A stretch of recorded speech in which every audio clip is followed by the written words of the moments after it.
welcome to Family Videos and welcome to my show Pharmacist Live with ER Faruqi. Today I'm going to talk about erectile dysfunction, also known as impotence. So I'm going to refer this terminology throughout the video as ED. In this video I'm going to talk about what is ED and what are the factors that causes ED and how do we treat ED in community setting and how do we manage it generally and what advice do we give in terms of lifestyle modification, and also what are the side effects that are associated with ED. So let's just begin with the definition of ED. So basically, ED is the inability or not being able to attain or retain the required satisfactory erection in terms of if somebody's going for sexual activity. And this is basically about it.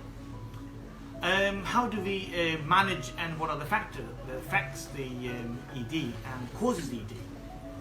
So it can be divided into three main factors: physiological or physical factors and psychological factors. Medication-related ED, medication also causes ED, and the fourth one is the lifestyle modification. So we're going to be talking about this factors one by one. So the first one is physical effect or physiological changes or physiological effects.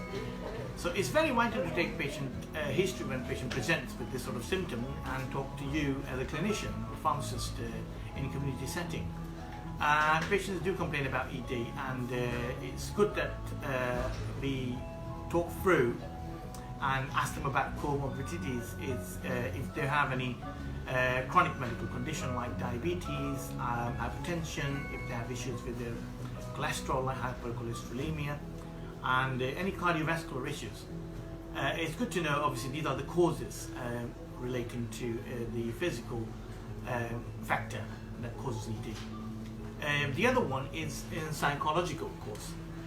Generally, the perception is most people think ED is 100% psychological thing, but the research proves that's not the case. That's only 1 in 10, which is 10% of the ED cases are relating to psychological issues. And there are some psychological issues that there's a list of psychological issues, I would say. And first is performance management.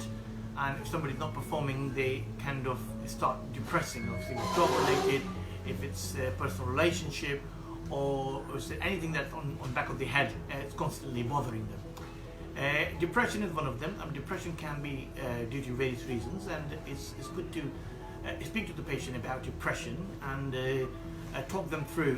What causes it and what's actually their lifestyle. If they need to modify their lifestyle to see if it's lifestyle that's affecting it, or if it's something relating to work, something relating to money, job-related stress, or anything. So stress, depression, they're all anxiety, they're all related.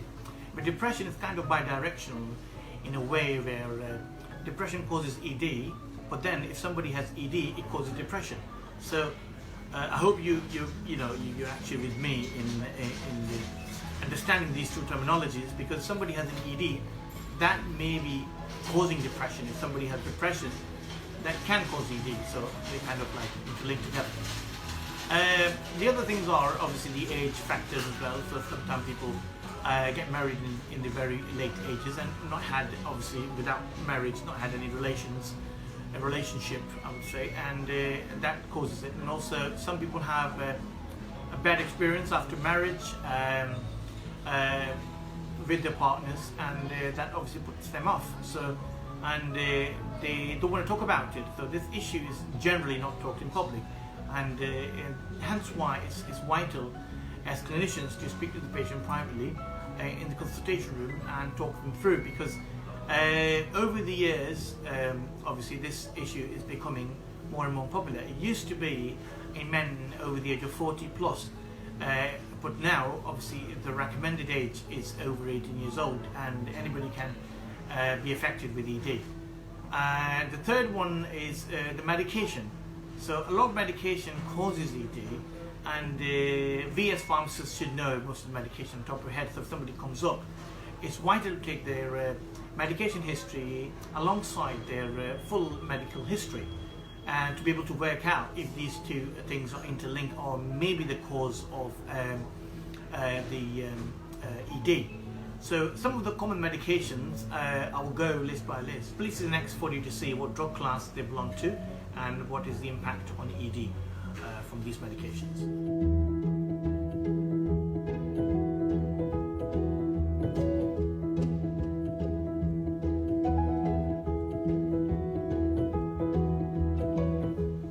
So once we have acknowledged then the patient is suffering from ED, how do we manage it? So the management of ED is really easy. You first need to identify if the patient has hypertension, and we need to manage the blood pressure and then give some sort of treatment. And if they have high cholesterol, we need to manage the cholesterol and give them treatment. If they have issues with alcohol drinking, we need to ask them to rethink about your habits of alcohol drinking and see if it controls, in addition to the treatment options that we give. And if they have hormonal issues, then we give them hormone replacement therapy in addition to treatment. So, and this is how we manage this in community setting.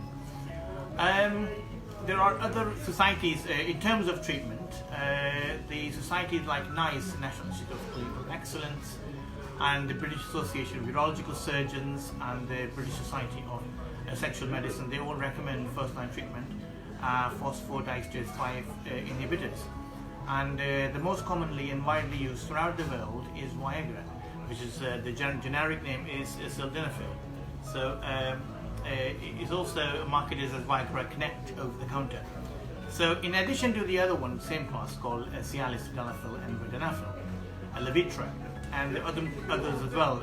This is the only one, as far as I know, it's available over the counter on pharmacist advice, and depending on if you speak to your pharmacist, and it can be given without prescription, and the other ones in the UK would require prescriptions, and you would require a consultation with the doctors.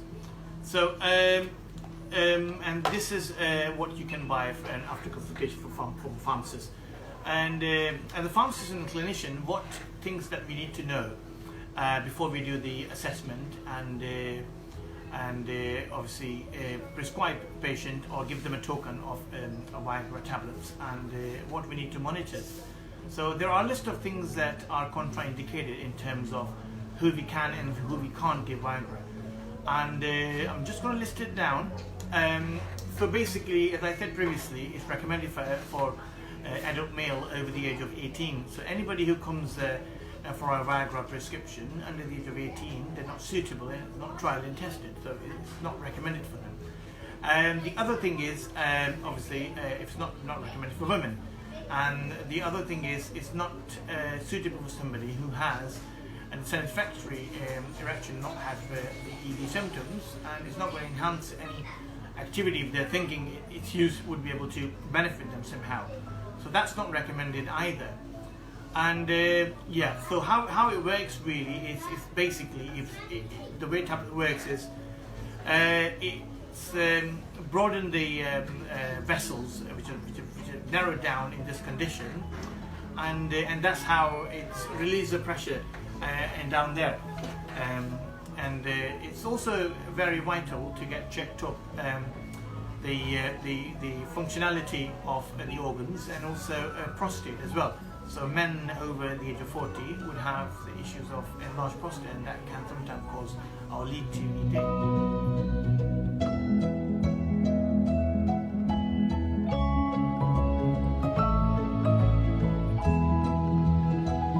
Some of the medications are contraindicated with sildenafil, and that's why it's not advised to be given to patients already on nitrates.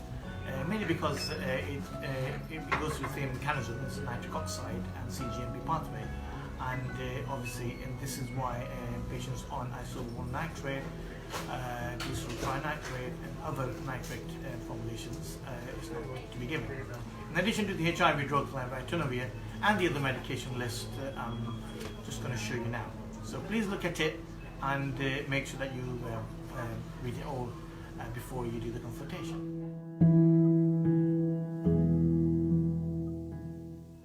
Right, so how do you take sildenafil tablets? You take 1 tablet a day. You don't take more than 1 in 24 hours. It takes sometimes 30 minutes to work. You take it with water, and you don't need to take it with high-fat meal, otherwise it works. It starts really slow, otherwise it doesn't take longer than 30 minutes to work. The action might last for up to 4 hours. Remember, you don't take it with grapefruit juice because it may elevate the level of level in the blood because of the contradictory mechanism in the blood. So I think that's it really. And regarding side effects of these tablets, there's a list of side effects that obviously you can read the patient information leaflet in the product package. There should be one in there. It's one of the common ones are starting from headache and dizziness and hot flashes and also nasal congestion, nausea, and relating to vision as well. So if you come across blurred vision or synopsia, which is the blue colored vision, or some sort of changes, temporary changes in the vision, then obviously these are the side effects of the you should stop taking these tablets. In addition to dyspepsia, etc., etc., the other side effects, the list of side effects that you can take a look at the product information leaflet. So I forgot to mention there is a questionnaire that we use when we ask questions from patients. So I'm going to attach that photo of that questionnaire for you to have a detailed look into what questions we're supposed to ask. All right. As a pharmacist or clinician, what lifestyle modification advice do we give?